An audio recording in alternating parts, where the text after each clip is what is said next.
Alright, today we'll be securing sensitive data using key management. Previously, we were using Google managed keys. Now, this time we'll be securing BigQuery using key management service. So, it's under security. If we scroll down a bit under data protection, we'll find key management. So, let's click it. Alright, next step will be to create a keyring. We'll click here, create a keyring. Next, we need to mention a name. So let's mention Cloud Guru Amit keyring. Cloud Guru Amit keyring looks good. Location type, let's type region. We'll be giving US Central region. Looks good. Let's click on create now. All right, our keyring is created now. We need to mention one name, key name. Let's type Cloud Guru Amit -key.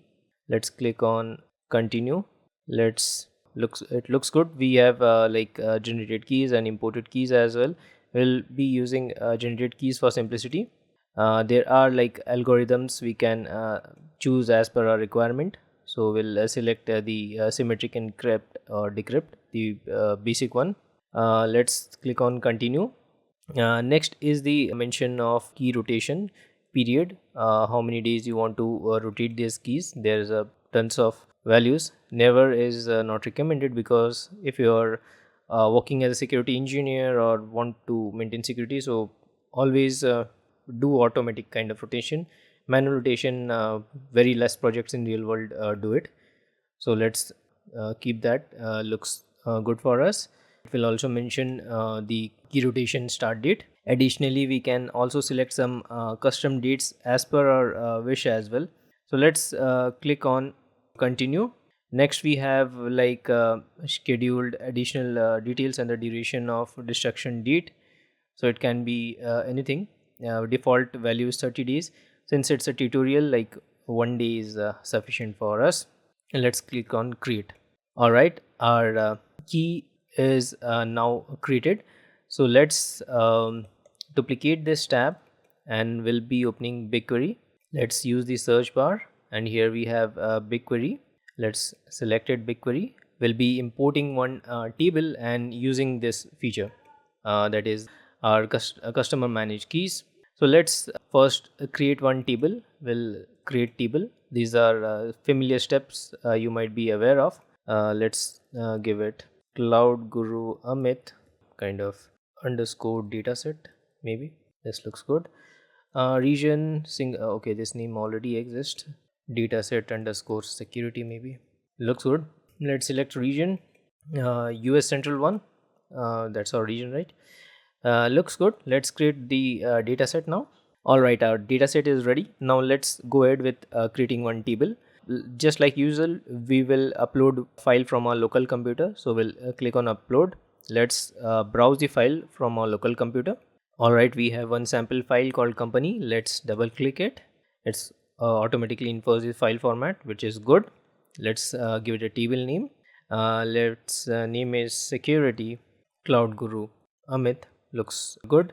Let's auto detect the schema. This also looks good for us. We'll keep the partitioning as no partitioning. Next is important. We can mention the tags as well.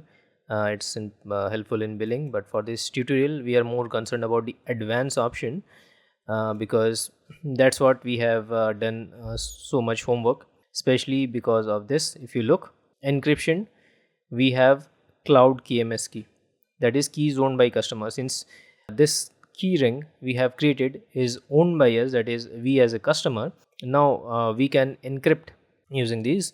So let's click on cloud KMS keys. Then there are a variety of options as well. Now, for us, like it's a management, that is the cloud KMS. We can select our key, that is Cloud Guru Amit key.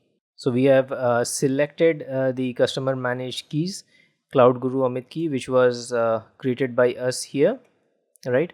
So we are using this. So till then, whatever BigQuery we have done, we were using Google managed key encryption. If you have following me along with this tutorial. For this, let's now directly create a table now. All right, we can see our table here. We can directly right, select this option like query. It will open a new tab.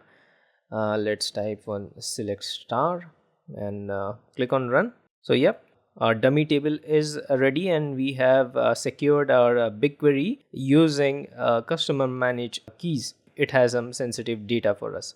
So that's all for this tutorial. I hope you found it helpful.